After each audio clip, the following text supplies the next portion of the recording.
Am I under arrest? For now. I'm under arrest? Yeah, I'll explain everything, but before I explain myself to you, before we talk to each other, I need to read your rights, okay? What am I under arrest for? Well, like I said, I need to read your rights first. Obviously, the charge is robbery, okay? Yeah, I'll explain everything. I'm under arrest for robbery? You are, but let me read your rights real quick, okay? And then I'll explain it all to you. Is that okay? Let me do that real fast? All right, Jeff. Can you read with me? Just read in your head, okay? Before we ask you questions, you must understand what your rights are. You have the right to remain silent. Anything you say can will be used against you in the court of law. Does that make sense? You've probably heard these before, haven't you? Does that make sense? Do you understand your rights? Do you understand your rights, Jeff? Yes or no? Do you understand? Do you understand what I read you? Do you comprehend what I read you?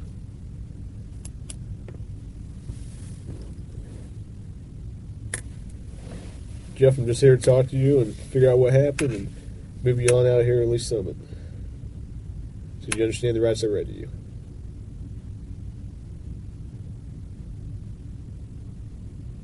If you got something that says you didn't do this robbery, this is your chance to talk to us.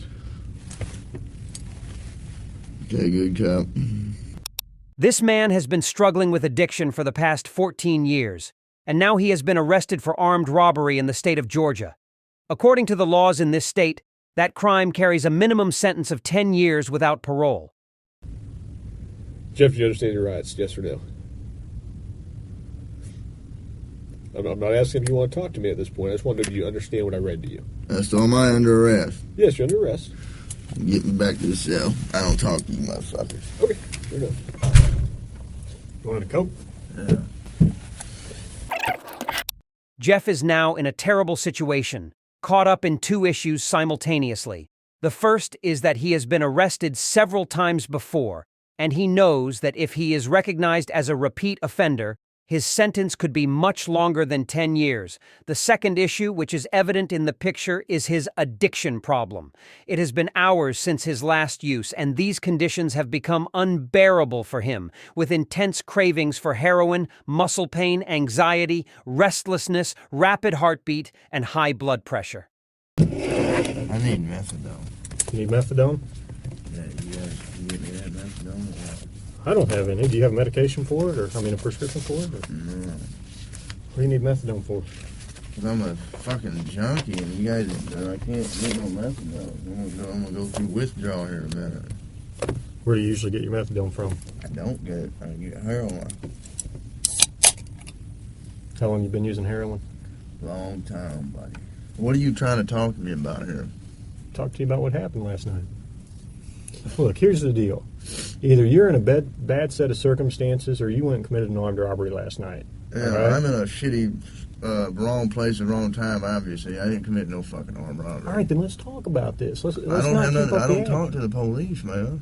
I think it's in your best interest to. How? Man. I don't talk to the police. Here, okay. I've been through the system, buddy. I know how it works. I know you have. You're not my friend. I'm not your friend. You're trying to fucking get me. I'm not trying to get you. All you're trying to get is some fucking stupid-ass fucking confession, and you're not going to get one. Jeff, I'm not going to get a confession out of you for nothing. Exactly, because I didn't do nothing. I'm not trying to get a confession out of you. Okay, I'm going to tell you, I didn't commit no armed robbery, and y'all ain't got no fucking evidence saying I did. Let me go. All you did is find me sitting in my buddy's house because my fucking buddy's dog's going ape shit. I go outside. There are cops everywhere, and they spotlight me. They say, come here.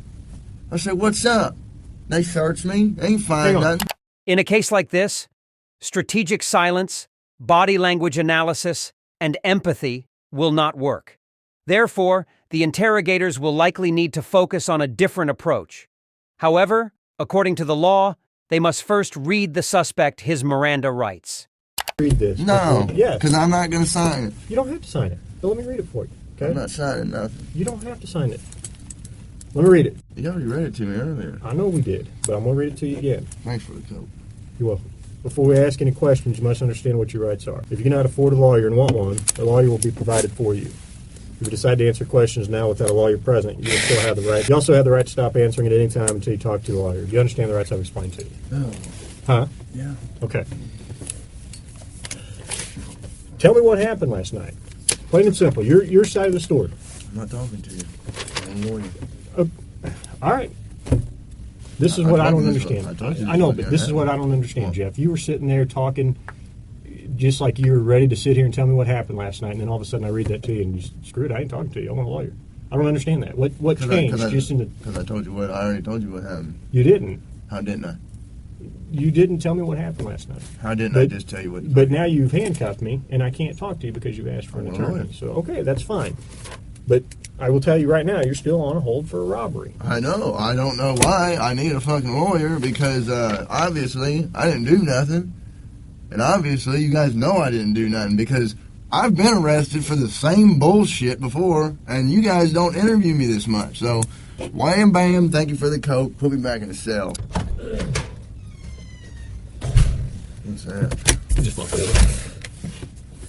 It appears that this man has the potential to become a cult leader in the realm of interrogation videos.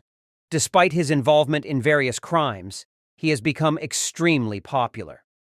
The most significant reason that can explain the popularity of someone like Jeff is a concept called the anti-hero. People have a historical inclination towards anti-heroes, but this term is defined in cinema. One example is the movie Bad Santa, which tells the story of a middle-aged man named Willie. This character lies, cheats, steals, curses at children, consumes an unimaginable amount of alcohol, and is generally highly unpleasant to anyone he encounters. Yet, the audience connects with him. Look who's here, Jimmy. It's Santa. Oh, fucking great. Let's tell him what you want for Christmas. I'm on my fucking lunch break, okay?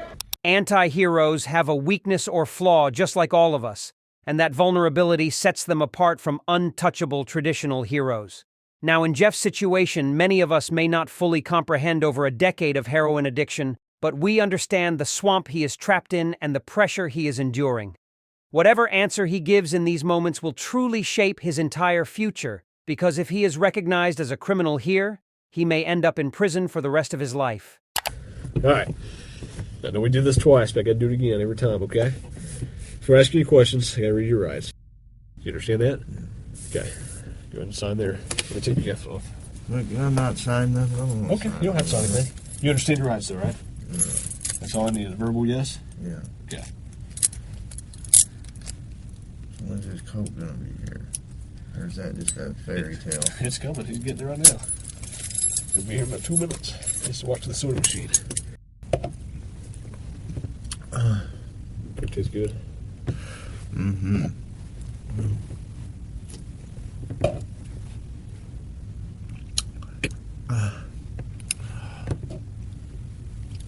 I have enough evidence Like what? of your armed robbery, okay?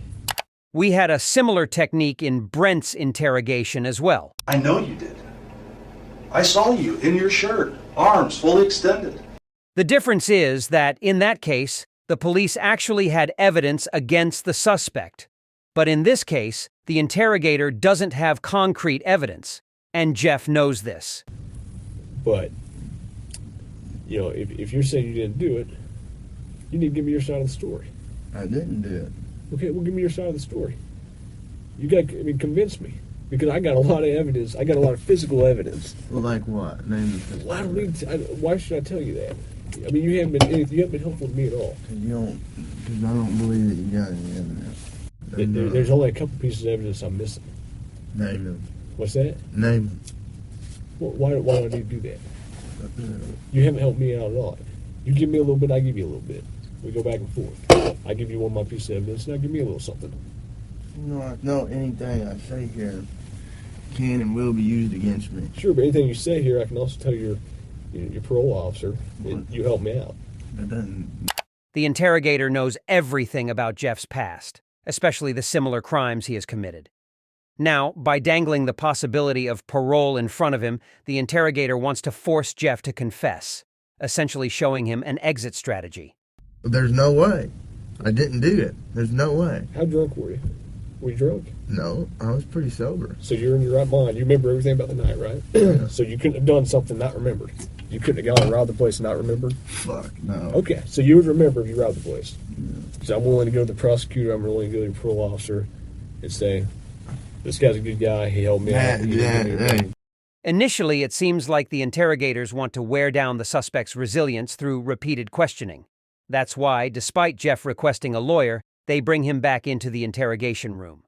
However, later, it becomes clear that Jeff has told them that if they give him a Coca-Cola and a biscuit, he will talk.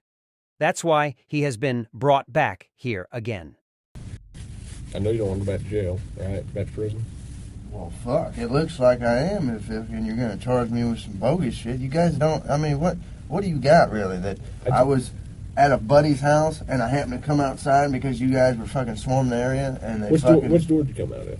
I came out of the front door. You know what? I'm not saying myself, man. I'm done, man. Fuck this. The only reason I came up here is to get a fucking Coke. Okay. You're not getting out. Oh no, I can't finish it. You can finish it. Make it quick. I got things to do. Butterfinger, you promised. I didn't promise you that. I said we'd see what happens. All right. Like I said, you haven't helped me out at all. Why should I help you out? I got you a soda. That's good enough. Jeff was released less than 12 hours after his arrest, leading us to the final and perhaps most important phase of the anti-hero's story, which is the conclusion. There are different narratives for Jeff's continuation. One legend says that he immediately quit his addiction after his release and now works in the Coca-Cola marketing team, while the second one says that he was arrested again the day after his release for the same crime. But the reality is that this interrogation video was circulated on social media a few years ago, and Jeff became famous for his character in that video. Since then, he has been active as a popular anti-hero on social networks. Did you guys know that Coca-Cola used to have cocaine in it?